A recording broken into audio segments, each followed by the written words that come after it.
unanimous vote to return to the meeting. Meeting is a meeting is a meeting. Thank you. We all rise for the Pledge of Allegiance. I pledge allegiance to the flag of the United States of America and to the republic for which it stands, one nation, under God, indivisible, with liberty and justice for all. Thank you. after the first of many corrections, I'm sure, tonight. We're ready to move forward. That wasn't the first. It's my great pleasure and honor tonight that we're going to follow up on the recommendation of the police department in naming two great people from the village of Dobbs Ferry who mean so much to the village as the chaplains for the village. So I'm going to come down to the front. We're going to pull them up one by one, and the chief will join me, and we'll give them their badges.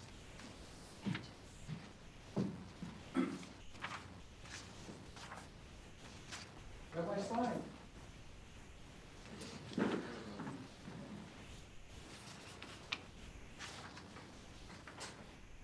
So I just want to read a little bit about Rabbi Stein, so those of you who don't know his background. He received his bachelor's from Columbia University, as well as a BA in ordination and an MA in education from the Jewish Theological Seminary of America. He received his doctorate of divinity in 2020. He's the rabbi of Newburgh Hebrew Center, author of Found in Thought, adjunct professor at Mercy College. He's received the Lowenfeld Prize in Practical Theology, serving the Committee on Jewish Law Standard as and is a certified counsel for chemical defenders. He's authored numerous academic articles, created a national course authority, first line defense in cases of domestic violence. He's married to his wife Sharon, and is the adult of Addie, soon to be married to Zoe, Nina, Gabby, and Leah, and Nazi, and his grandfather of Lola and Linda. And I've worked with him. He was very active on the Police Reform Task Force. He's very involved with that. He's done a lot of the work that we needed, and we appreciate that. And you are very important to the community, so thank you for volunteering to take on this duty. Thank you very much again for volunteering for this very important issue. And thank you for enough. This was something that your guidance, spiritually, Brian Albert, from the police department, doing talk and land officer wellness as Avenue Attorney. I will be saying the same. But it is, again, this is a good honor that you're willing to accept this. Thank you very much for the work. Did you say a few words? No.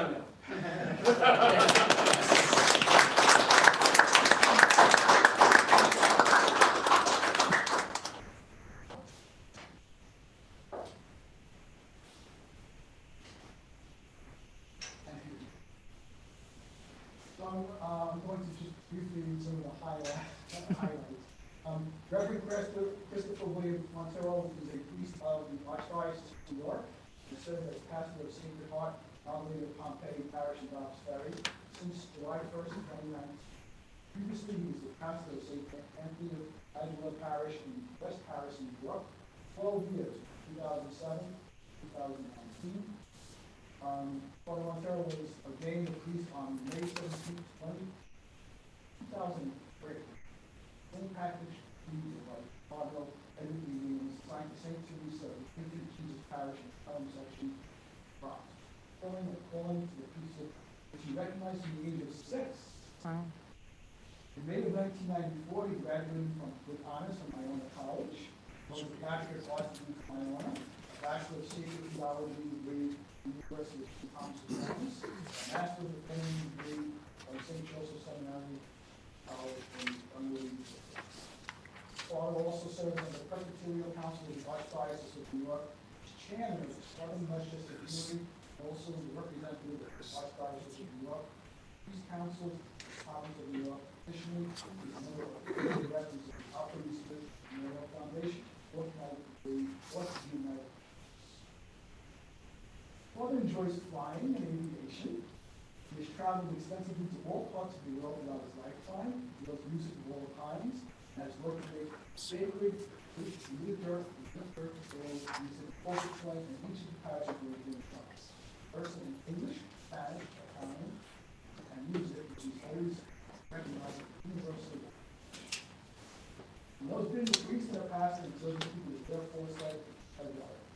Expresses his deep gratitude to the eminence, Timothy Father Malone, for allowing me the privilege of administering the sacred heart and all that. And you all know he's very active in the community. He brought great spark and a lot of life to the parish. People always refer to him, and they're always speak so highly of him. And we celebrated some very important masses recently. I've had the privilege of attending. An honor, and I appreciate it. So thank you again very much. Thank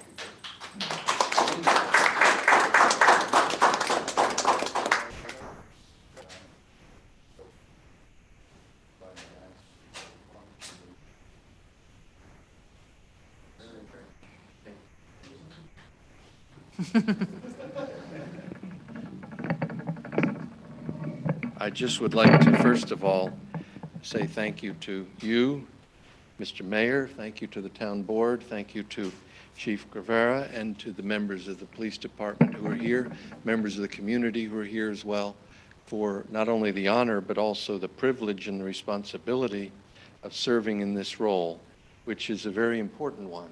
I serve, as you know, as chaplain of a number of other departments in Westchester County, including Dobbs Ferry Fire Department here, and a number of other fire departments and police departments. So I add this very proudly to the other credentials that I have for those other departments covering just about all of Westchester County. But I take the responsibility, as I know Rabbi Stein does, very seriously to support the members of our department and to support you in any way that you need us to. And I also want to express my congratulations to Rabbi Stein and to his wife, and I look forward to working more closely with you and with your congregation, and even more deeply unifying our communities and working for the good of our community here in Dobbs Ferry. Thank you very much. Okay, let's do one photo.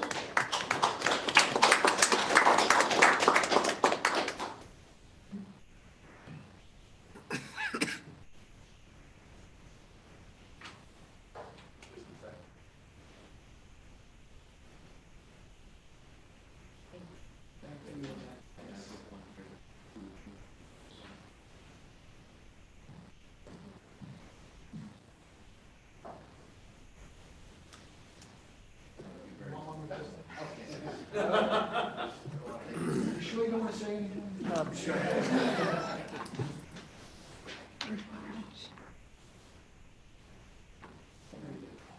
Thank you, Father.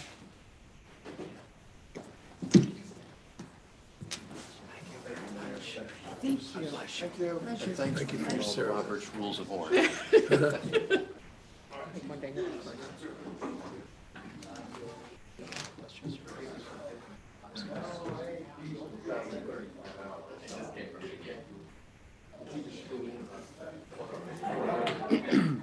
Oh, that literally knew he just flew in. Two priests are leaving. Like they're leaving Paris, that's the new priest.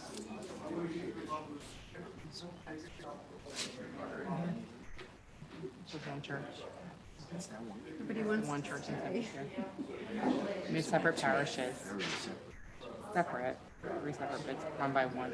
Like Father Tim ran it together too.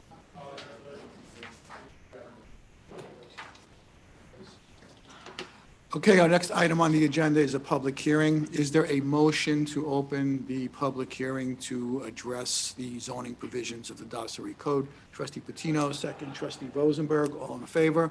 Public hearing is now open. All in favor? Public hearing is now open. Liz got me, it's early. So tonight, we're going to address, clarify some actions that are subject to the mandatory referral to the AHRB. I think we're trying to simplify the process and clarify what items should be brought before the AHRB. Laura Lee, is there anything you want to add to that? Yes, we're not removing the necessary review. We're giving the discretion to these certain things in the hands of the building department. The building department can ask for a review and can refer it for a recommendation, but it isn't a mandatory. So we're trying to lighten the agendas and make things more applicant-friendly as needed. And could you talk to anything specific that we've done that, with this proposed law? The planning board and the AHRB were recently consolidated to provide for a more comprehensive review with a single meeting. The AHRB, the planning board members also serve in the capacity of the AHRB. So this is another step, and it was recommended by the planning board / AHRB members that we provide this extra administrative discretion. They had asked for this to occur. I would also just add that for at least 6 years, I had wanted to include item B2, but the hurdle to get here was too great as a lowly architecture and historic review board member. And so I think this is a very simple, these are just some simple and easy steps towards making the process more friendly for residents, reducing the burden on the reviewing boards for things that are, sort of simple, easy to manage, and don't necessarily require public presentation. So this was part of the scope of work that included combining the AHRB and planning board, and then this is just taking some of the burden off of them, putting it on the building department for things they can easily manage. And where there's something complicated, where something falls in a gray area, okay, doors and windows, maybe there's something, that Dan recognizes as needing the additional review, he'll send it there. It just gives them the option. What is number 7, Mike, under B, any site plan applications granted a review waiver? That is for those site plan applications that the building inspector recommends a waiver for. Those are in the cases of a simple backfilling, which is 3,000 yards or more. In the very simple cases where they come in, when the building inspector recommends either to you as a jurisdictional board or the planning as a jurisdictional board, they recommend a waiver, and that's granted by the board. This would be those applications then don't need to then go back to the HRB. They're not mandatory. Got it. Any other questions or comments about this? Is there anybody in the public out there who wants to speak? Yes, Pat.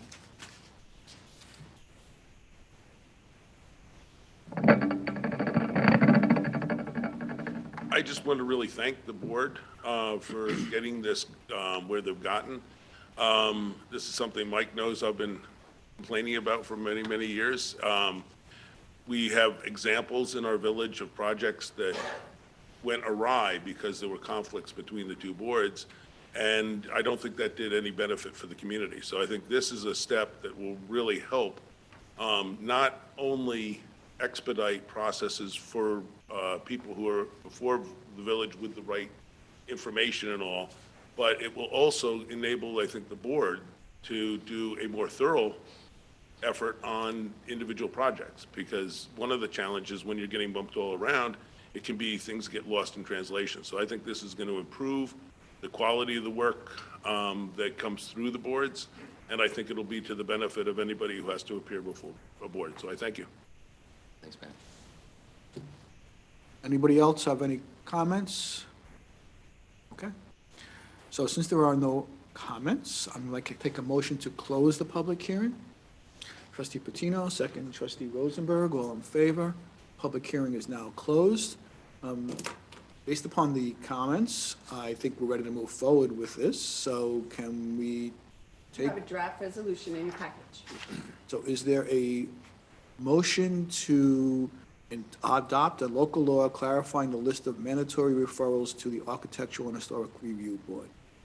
Trustee Patino, second trustee Rosenberg, all in favor? That passes unanimously. And just for the record, I'd like to point out that we did receive comments back on the 239 referral, the general municipal 239 mandatory referral to the county planning, and they indicated they would provide no comments, that it was a matter of local concern. Thank you. I forgot to mention that. Yes, I saw the letter. Okay, thank you. Courtesy of the floor. Is anybody online who has courtesy of the floor? Oh, Patty has something for us? Did we just vote on that? You took a motion. We took a motion. Second.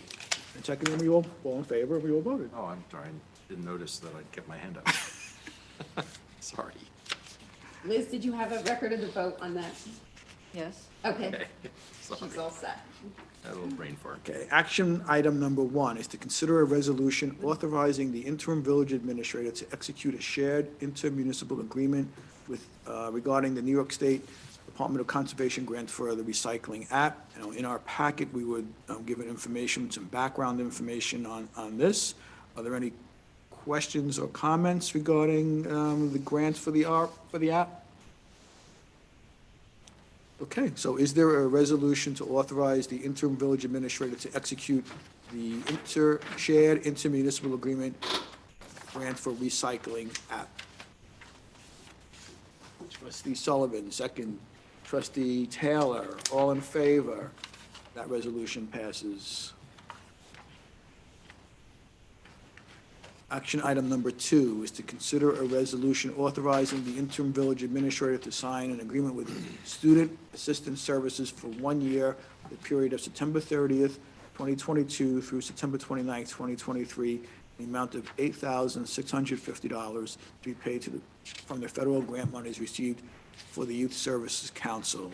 Richard, can you speak to that or no? I can speak tangentially. This is a annual grant, and also support that the Drug-Free Community Program receives from Student Assistance Services. We've had a relationship with this entity for quite a while, so just a renewal of that program. Okay. Is there a motion to authorize the interim village administrator to sign such an agreement? Trustee Sullivan, second trustee Rosenberg, all in favor? That passes unanimously. Action item number 3 is to consider a resolution authorizing the interim village administrator to sign an agreement with the Student Assistance Services for 1 year for the period of September 30th, 2022 through September 29th, 2023, in the amount of $51,802 to be paid from the federal grant monies received for the Youth Services Council. Richard, can you again clarify? So again, this is providing a prevention coordinator, and this individual who is retained for the purpose is able to spend 3 days a week in the Dobbs Ferry Union Free School District, working with the children there and informing them of the program and of the opportunities that are available to them. And just to be clear, this is coming from a grant, it's not coming from our... Exactly. Okay. Is there a motion to authorize the village administrator to sign such an agreement? Trustee Rosenberg, second. Trustee Sullivan, all in favor? That passes unanimously. Action item number 4 is to consider a resolution to approve change order number 5 and identify the source of funds for certain water and sewer modifications at 143 Main Street as part of the Main Street Sidewalks and Streetscape project. I don't know if Flora Lee, Richard, Jeff? It was discovered in the field that the utilities were under the sidewalk in this area, and there are certain requirements for the capping of utility lines. So this work was necessary in order to complete the filling of that void from that illegal projection that you had discovered. So this is change order number 5, specific to this address at 143. So this is a village expense to cap something that was our responsibility. It wasn't part of the filling of the void that might be a homeowner expense? It all is going into the total that will then be sought for reimbursement against the home. Thank you. And the amount is not to exceed $5,400. That's correct. The original change order on this related to this was $30,000 30,200, and that was to fill the void. But because we could not gain access from the inside, the property owner is unreachable for some reason. We amended so we could work from the village side, the right-of-way side. And when we entered through the right-of-way side, we discovered that these utility lines weren't able to be capped in their current location. It had to be this additional work. Okay, so is there a motion to approve the change order and to identify and resolve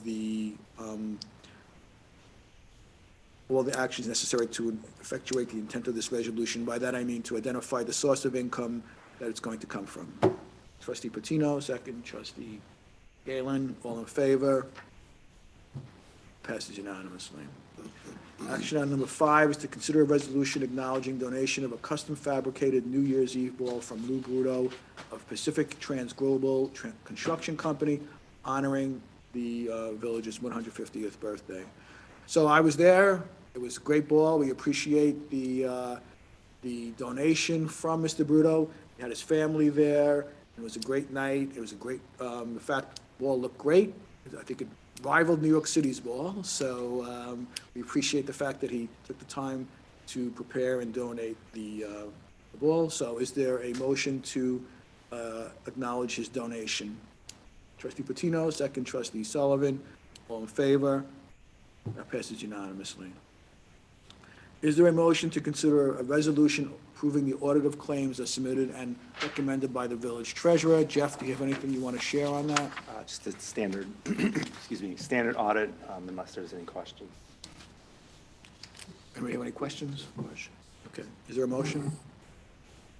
Trustee Taylor, second. Trustee Patino, all in favor? That passes unanimously. I have 2 additional items to add to the agenda. One would be to authorize the interim village administrator to execute a public-private partnership agreement with River Arts. This is not to exceed the amount of $3,000. It's a resolution which authorizes the expense with River Arts in support of arts and cultural program that benefits the village residents. And as I indicated earlier, it will not exceed $3,000. Is there a motion? Trustee Taylor, second. Trustee Patino, all in favor? That passes unanimously. And the last action item is a resolution of the Village of Dobbs Ferry to engage new labor council. Just a little background. Following an interview and review of qualifications and having received a proposed retainer engagement letter from Richard Zuckerman, the village is prepared to proceed to appointment. And we're going to, if we approve this resolution, we're going to hereby engage and appoint a new labor council, Lamb Barnowski, as our labor council. So is there a motion to appoint new labor council? Trustee Rosenberg, second. Trustee Galen, any comments? All in favor? That passes unanimously. Okay, so that brings us down to the trustee liaison reports and announcements. Mike, do you have anything? No. Jessica, do you have anything? The downtown committee is working, we have 2 new coachers, and we're working on hopefully bringing Phoenicia Flea back this spring, and we've started speaking to the rec department about that. I think that's it for me. Okay. Matt? I just had my first meeting with the Affordable Housing Task Force, looking forward to getting into things with them. No. Okay. Anything? Cool. Sure, the new sod was laid at Memorial Park, and it looks really great, and because of the unseasonably warm weather we've had, I've heard that the growth is like ahead of schedule, so it looks like they will be able to play ball there, and the Little League's working on other improvements to donate to the village for Memorial Park, so we'll see more about that coming soon. We're going to get a schedule from them so we can, remember you were waiting to receive a potential schedule so you could secure the field. I believe that was already sent. Oh, great. Thanks. They're working on lights so they can have some night games in the spring and concession stand. Larry, do you have anything? One other, obviously we heard from the Sustainability Task Force on zero waste. One other thing came up at the meeting that we had last night, and that is some concern about the application of the stretch code and the fact that it's actually discouraging some improvements because it's raising the costs. I'm going to talk to Dan about it and just see if I can get his perspective as to how much that really is the case. But the argument was that there's some unintended consequences where to fully comply, it raises the price to the point that people aren't making improvements that they would make otherwise. So I'll report back after I talk to Dan. Okay. And just as a report, as I indicated, we had the New Year's Eve event here. It was pretty well attended, I thought. The weather, of course, seems to rain every time now that I'm doing something, but it rained, but we had a good time. I would say there's a little over about 100 and so people there, and everybody was in great spirits, so it was a good time, and it kicks off our 150th birthday, so it's going to be the first of many events. Also, on Sunday, I think Trustee Rosenberg was there with me. We attended the Historical Society's eggnog party. They always have a great turnout for that event, and the eggnog is great. And do you want to add As was the anything? company. So that was also a great event to attend. And I think that's all there's been so much, it's been a while since we've met, and I can't recall of the other events that we've had, but as we indicated, if you are interested in buying a banner which would celebrate our birthday, the banners will be hung on streets. They could have like your family name on there or your business name on there. I think the cost is $150 for the banner. And at the end of the celebration, you will get the banner back, and you can do what you like with the banner. But in the meantime, it will be hung up on our streets. So I encourage you to go on the Dobbs Ferry Historical website and get yourself a banner. It'd be great. Anything else from anybody? Oh, no, I don't think that. Martin Luther King Day is happening on Monday. The Human Rights Committee has published or will put on our Facebook page certain events honoring Dr. King. I think there are certain events happening at the library, Greenberg Library, and I think one other, the ability to watch the I Have a Dream speech, which is very difficult to watch, believe it or not, in entirety. So you should look for that. You can go on our website. I think we're going to put it on our website, right, Margaret, about? It's on Facebook already. Okay, great. Okay. Did I forget any other announcements, Margaret? Liz has it. Liz? So just two things, Mayor. I wanted to just thank the residents, neighbors, everybody for their very generous donations to the Toys for Tots campaign. And the other thing was I just wanted to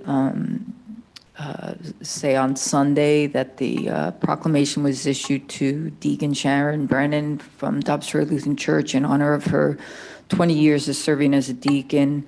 And she was also the chair of the Christian preschool for 35 years prior to that. So she's been a big part of the community, and it was a very nice ceremony. So that's it. Thank you. Thank you for attending that, Liz. I appreciate that. And as I indicated in email, yeah, my kids all attended that Christian preschool with her, so we appreciate everything that she's done. Anything else? Being no further business, is there a motion to adjourn tonight's meeting? Trustee Patino, second Trustee Taylor, all in favor? Tonight's meeting is adjourned.